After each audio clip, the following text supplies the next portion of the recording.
So ayan po, magandang araw po sa inyong lahat muli mga madam sir, mga boss, mga lods, mga idol, ayan mga lodi. So another property po ulit dito sa bayan po ng Guimba, Nueva Ecija. At ito naman po yung property na binibenta, rice field po ulit, na ang sukat po ay 8,000 square meter at naka mother title po ulit po ito. So 1.9 daw po yung kabuuan ng property nito, pero 8,000 lang po yung binibenta po nila. So simula po dito sa pilapil na yan, diretso po yan hanggang doon daw po sa may akasya po doon. At meron pong deep well po dyan, source of water. Nawasa nga lang, di ko lang po sure kung may nawasa dito, baka wala na. Siguro hanggang doon lang sa may kabahayan po dyan, kasi may kabahayan na po dyan. Internet connection meron po, pero yung power line andun po sa mga kabahayan. Siguro sa mga 300 meters o baka wala pa po, mga 200, mga ganun po siguro. Tapos ang maganda po dito, nakaalong cemented road 2-way, papunta po ito sa National Highway sa Pura Guimba Road. Siguro nasa mga dalawat kalahating kilometro po siguro. At ito naman po yung way na papunta po sa town proper po ng Guimba. Mas malapit na po dito, siguro nasa mga kulang-kulang 10 minuto na lang po siguro driving, o siguro mga 5 minutes po siguro, sabihin na po natin. At simula po dito, diretso po yan hanggang dun po sa tinuro ko po kanina. Ang frontage po siguro kay Boss Alister, nasa mga 15 meters po siguro yung kanyang entrada along simentadong daan. At mahaba po itong property na ito hanggang doon nga po sa may akasya daw po doon, akasya po na yon.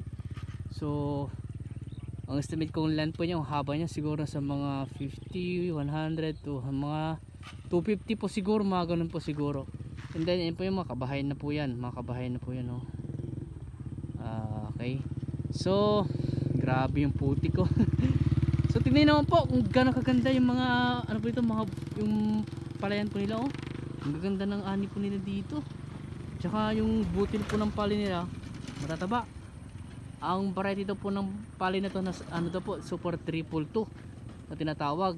At ito siguro umaano po ito ng kulang-kulang daang kaban. Sabihin natin mga 100 kaban more or less na lang po siguro, sabihin natin. At ang maganda po dito nga ay hindi po mahirap puntahan, dahil kahit kotse po ay makakapunta rito. Dahil andyan lang din po yung mga property na pinto namin. Yan po, isa po sa nabenta po namin yan, yung may kubo po doon. Yan, isa sa nabenta po namin yan.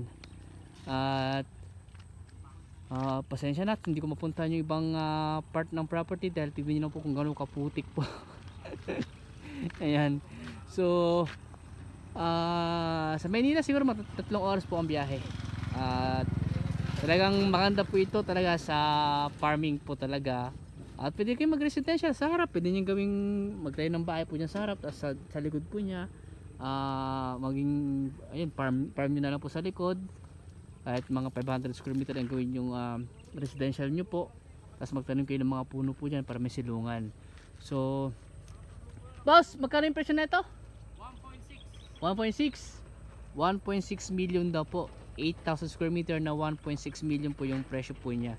So sagot po ni Salo yung capital gain at porsyento ng ahente, at yung kanya rin pong relocation tsaka subdivision po. Yun nga po sabi ko, kailangan natin ipa-subdivide po ito, kailangan natin ipa-approve yung plano para magkaroon po siya ng sarili po niyang titulo. And yung the rest ay kung ano yung naiwan, yun din po yung may lalagay po sa titulo po nila.